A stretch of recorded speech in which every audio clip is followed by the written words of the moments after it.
Cipher کی جو حقیقت ہے اس سے تو انکار نہیں کیا جا سکتا. اب یہ میں کیوں کہہ رہا ہوں؟ یہ میں اس لیے کہہ رہا ہوں کہ نیشنل سیکورٹی کمیٹی کا اجلاس ہوا جس میں عمران خان صاحب نے صدارت کی. آرمی چیف بیٹھے, ایئر فورس کے چیف بیٹھے, نیول چیف بیٹھے, آپ کی سولین قیادت بیٹھی. انہوں نے کہا جی مداخلت ہوئی ہے, امریکہ کے سفیر کو بلا کے ڈی مارچ کیا گیا. پھر وزیر اعظم شہباز شریف صاحب کی صدارت میں دوبارہ وہ اجلاس ہوا جب وہ وزیر اعظم بن گئے. انہوں نے بھی یہی کہا کہ جی آپ کے ملک میں مداخلت ہوئی ہے. تو وہ مداخلت تو ہوئی تھی, انہوں نے کہا تھا, امریکہ نے اس خواہش کا اظہار کیا تھا. امریکہ کی جو ایڈمنسٹریشن تھی وہ عمران خان صاحب کے حوالے سے تحفظات رکھتی ہے. ہمارے جو لیڈران ہیں وہ ایک خاص قسم کا آئی ایم سوری ٹو سے سب سروینٹ ان کا جو یورپی ممالک کے حکمران ہوتے ہیں, جو ان کی ایڈمنسٹریشن ہوتی ہے, ان کے سامنے ان کا بڑا جیسے کہتے ہیں نا سب سروینٹ سا رویہ ہوتا ہے کہ جی سر جی سر جی سر. وہ عمران خان کا نہیں تھا تو وہ ان کو سوٹ نہیں کرتا تھا. یہ جو 190 ملین پاؤنڈ والا کیس ہے یہ کیا ہے؟ یہ جو القادر یونیورسٹی کی زمین جو ٹرانسفر ہوئی ہے, جو ملک ریاض صاحب کے جو پیسے وہ اس اکاؤنٹ کی بجائے دوسرے اکاؤنٹ میں گئے ہیں, اس میں اصل حقیقت کیا ہے؟ دیکھیں کوئی نہ کوئی فیور تو دیا گیا ہے. دیکھیں نا جی القادر یونیورسٹی دی گئی ہے, جو کچھ بنایا گیا, فیور تو یقیناً دیا گیا. لیکن یہ کیس بڑا انٹرسٹنگ ہے. کیس انٹرسٹنگ اس طرح ہے کہ اس کو بار بار 190 ملین پاؤنڈ کہا جاتا ہے کہ جیسے عمران خان کو 190 ملین پاؤنڈ ملے. 190 ملین پاؤنڈ آیا سپریم کورٹ کے اکاؤنٹ میں, آیا پہلے ان کے ذاتی اکاؤنٹس میں, وہاں سے سپریم کورٹ کے اکاؤنٹ میں, سپریم کورٹ نے حکومت کے اکاؤنٹ میں بھیج دیا. تو عمران خان کی جیب میں تو 90 روپیہ بھی نہیں آیا. تو 190 ملین کا تو اس سے تعلق ہی نہیں ہے. تعلق یہ ہے کہ کیا وہ جو زمین دی گئی ٹرسٹ کو اس میں کوئی فیور دیا گیا یا نہیں دیا گیا. اس پہ یہ بار بار کہتے ہیں جی کابینہ میں شہزاد اکبر صاحب آئے تھے اور ایک بند لفافے میں انہوں نے وہ کوئی چیز پیش کی تھی. اس کابینہ کے منٹس بھی موجود ہوں گے. وہ بند لفافہ بھی کہیں پہ کوئی بند کباب بنا کے کسی نے کھا تو نہیں لیا نا, وہ ادھر ہی پڑا ہوا, کھول لیں آپ وہ بند لفافہ. تو اصل میں جس طرح کے حقائق اس میں رپورٹ کیے جاتے ہیں اس طرح یہ چیز ہے نہیں ہے, اور اسی وجہ سے ان کو اتنی مشکل ہو رہی ہے.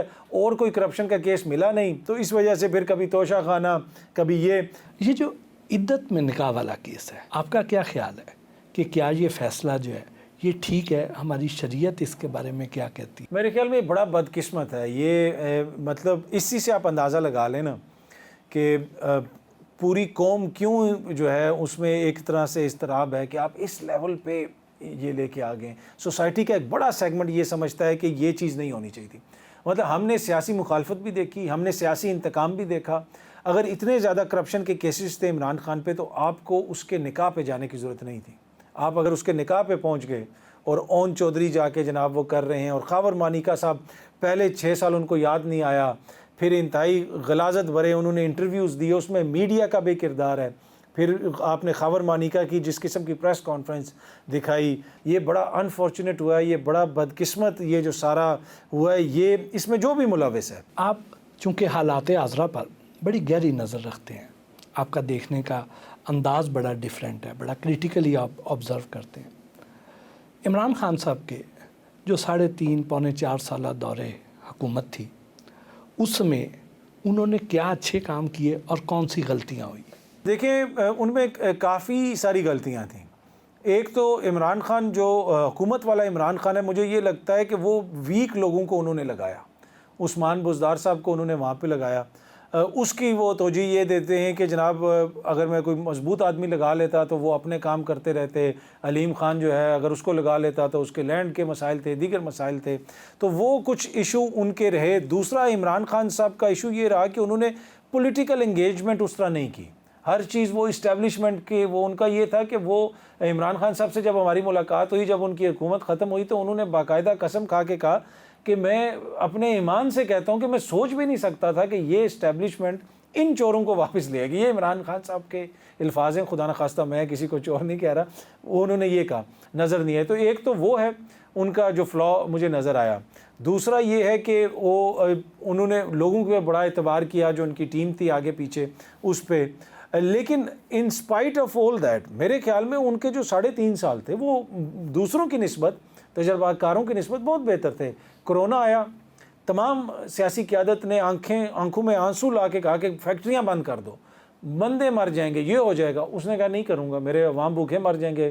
تو میرے خیال میں عمران خان کی جو ڈیسیجن پاور ہے نا, ایک دم سے ڈیسیجن لینا اور بہادری سے لینا, اور جو سب سے بڑی انسان کی کوالٹی ہوتی ہے، آپ کے اندر 300 برائیاں ہونا، پر اگر آپ بہادر ہونا تو آپ کی 295 برائیاں جو ہے وہ چھپ جاتی ہیں۔ دوسرا ان کی چیز جو میں نے نوٹ کی ہے ایک اور، وہ بڑی امپورٹنٹ ہے، وہ کبھی یہ نہیں سوچ رہے ہوتے کہ اچھا وہ فلانے نے یہ بات کی ہے تو شاید اس کا مطلب وہ ہو۔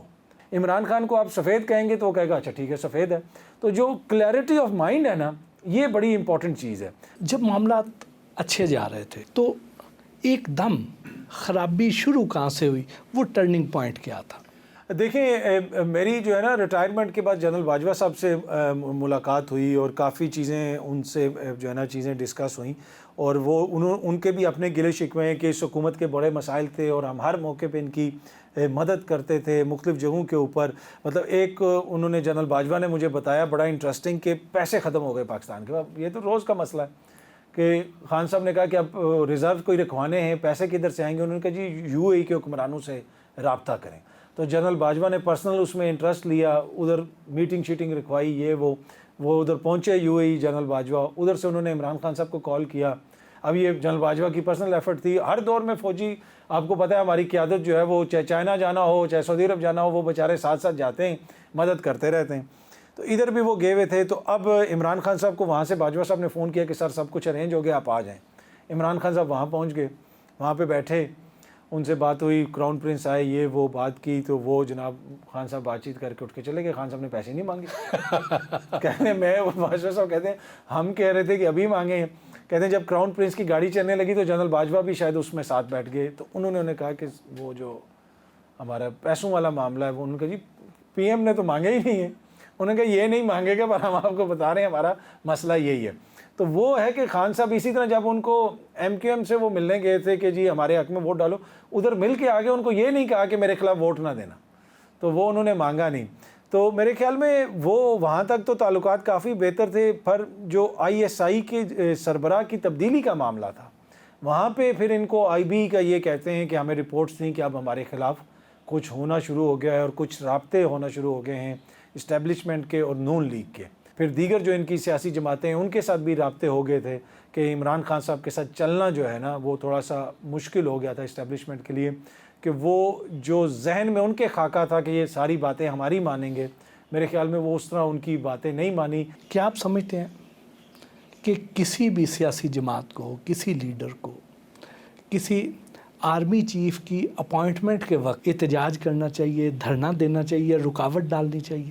نہیں، میرا نہیں خیال۔ دیکھیں فوج میں 6 جو جرنل ہیں وہ سارے ہی اسی سسٹم سے گزر کے وہاں پہ پہنچے ہیں، سارے ہی کمپیٹنٹ ہیں، اس میں سے کسی کو بھی آپ چیف بنا سکتے ہیں۔ تو میرا نہیں خیال کہ اس کو متنازع بنانا چاہیے، لیکن پورا ملک اور پوری سیاست، پورا نظام اگر ایک 22 گریڈ کے افسر کی تعیناتی کے اوپر کھڑا ہوا ہے تو یہ وزیر اعظم کا مسئلہ نہیں ہے۔ پھر اس نظام کو سوچنے کی ضرورت ہے کہ کہیں نہ کہیں کوئی مسئلہ ہے کہ جب ہی آرمی چیف کی تبدیلی کا معاملہ آتا ہے تو سیاسی جماعتوں میں مسائل شروع ہو جاتے ہیں۔ کوئی بھی دور ہو، دیکھنے کی ضرورت ہے کہ یہ نہیں ہونا چاہیے کہ ایک ادارہ، ایک شخصیت پورے نظام کے اوپر ایسے حاوی ہو کہ جہاں پہ باقی سارا نظام مفلوج ہو کے رہ جائے۔ اگر ہم نے یہ ملک چلانا